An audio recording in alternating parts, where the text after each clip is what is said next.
Arsenal got a very good win against Sevilla, 2-0 at home, and just like that, we're on the verge of qualifying for the Champions League knockout stages. Very, very happy. I can't complain. In this video, we are going to be going through my player ratings for the game. So what's going on, everyone? You're listening to Gunner Central here. I hope you're all doing well. Please be sure to like the video, subscribe if you haven't already, and let's get into these ratings. So let's start with the goalkeeper, David Raya. I'm going to give him a 6 out of 10. I just don't think he did enough to warrant anything higher, and it's not his fault. It just wasn't much to do. Sevilla never really ever posed a challenge. I can't really remember any saves of note coming from David Raya. I don't know. I'm gonna give David Raya a 6 out of 10. We'll go to the left back, Tomiyasu, who I was surprised was taken off at halftime. There's no word on if it was an injury, so you'd imagine it was a tactical change, but I thought Tomiyasu was very good throughout the first half. I'm gonna give him a 7 out of 10. If he had played the full game, you're probably looking at an 8. He looked very solid on the ball, off the ball, but I think we made that substitution at halftime because Sevilla weren't really posing the threat offensively and we needed a little more creativity, so bringing on Zinchenko made sense. But I'm going to give Tomiyasu a 7 out of 10. Going on to the centre backs now, I'm going to start with Saliba, who for me gets an 8 out of 10. An amazing performance. Again, back to his usual self. If you remember that, I think it was the tackle in the first half, I want to say. Sevilla were almost through 1-on-1 and Saliba came through with the slide tackle, pushing the ball back to David Raya. Beautiful tackle, beautifully timed tackle. Very dangerous if he mistimed it, but Saliba is so good at his last-ditch tackles. Very happy with him in the air. He was as dominant as ever, so no complaints. 8 out of 10 for Saliba. Gabriel, I'm going to give him a 7 out of 10 purely because I don't think he had as much highlights as Saliba, but don't get it twisted. Gabriel is such a good centre-back, had such a good performance.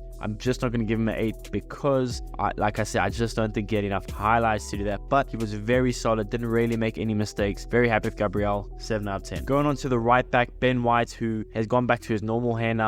You'd imagine that's probably because of that own goal against West Ham. But outside of that, I think Ben White was very good. I'm going to give him a 7 out of 10. Again, very solid. Didn't really make any mistakes. Had some really good overlapping runs. And I mean, it was a pretty easy evening for Ben White. Sevilla never really challenged him or tested him out defensively. And when they did, it was just easy work for Ben White, as it has been for most of the season for him. Very underrated player. And today, I'm going to give him a 7 out of 10. Into the midfield now, Jorginho, who maybe at times was quite poor in the recent games, but in this game, I think he was very solid, looked very good, controlled the tempo of the game. He seems like he's very good in that CDM role when you have Rice right next to him in central midfield. Obviously, I would prefer Partey there, but with Partey being injured probably till January, and we are apparently looking at other CDM options, you'd imagine Jorginho is going to be here to stay, and I can't complain. I'm going to give Jorginho a 7 out of 10. Into central midfield, we'll go with Kai Havertz. Listen, I don't want to be a Kai Havertz hater, but I think he was quite decent, but I'm not going to give him 2 out of a score. I'm going to give him a 6 out of 10.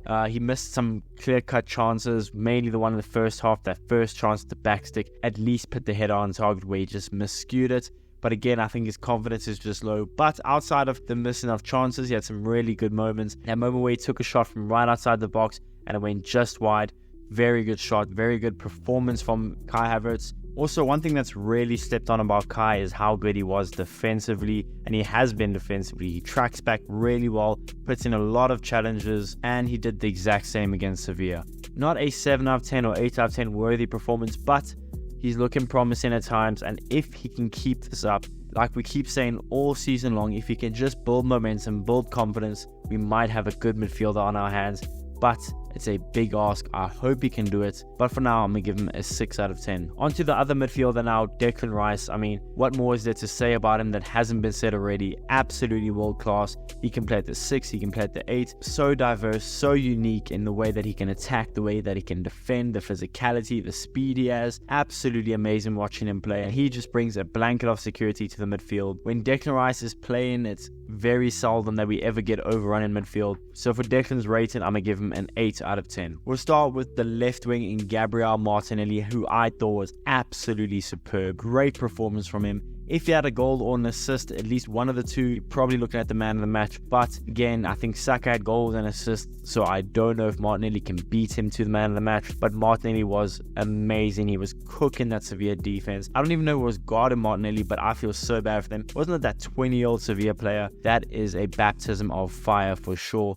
Martinelli was on top form, and he was a goal or an assist away from being man of the match without a doubt. Now going on to the other wing, my man of the match, I'm sure everyone's man of the match, Bukayo Saka. Absolutely amazing performance from him. Got a goal, got an assist, and I mean, to be fair, I don't think it was as good as Martinelli in terms of the dribbling and the chance creation, but he was so clinical. Goal and an assist, you can't complain. Starboy is back on form and man of the match. 9 out of 10. And the last starting 11 player, Leandro Trossard, who I thought was very good at that false 9 position. You imagine you're going to see that against Burnley. He dropped perfectly low at times to help build up play, but then he could equally go in there, sit as a striker and finish like we saw with his goal. The goal he scored was a typical number 9 goal. You're on the penalty spot when the ball's getting crossed in and then slots it home like it's nothing. Very good performance from the Belgian, and I expect to see him start against Burnley. On to the substitutions now. We'll go with Zinchenko, who had the whole of the second half to play, and I could see exactly why he was brought on. Like I said earlier, I think the moment he was on, you could see a little more creativity, a little more space in midfield. Yes, Sevilla maybe tried to test him a little more defensively, but we held that out and we looked okay doing that. Zinchenko didn't have a bad game at all. I'm gonna give him a 7 out of 10. We'll go on to the rest of the substitutes, who, to be fair, didn't really have much time to do anything. Vieira and Nelson, I'm gonna give them a standard 6. They did okay, they did what they could. I didn't really see Nelson get too much of the ball. I'm hoping to see Nelson get more game time, but at the moment it's very hard to see him fitting in the starting 11 when we have the wingers playing so well and Trossard being elite at the moment. Vieira as well, 6 out of 10, and then Kiwior and Elneny, they weren't on for long enough, so I'm not going to rate them. On to the manager, Mikel Arteta. I'm going to give him an 8 out of 10. Clean sheet,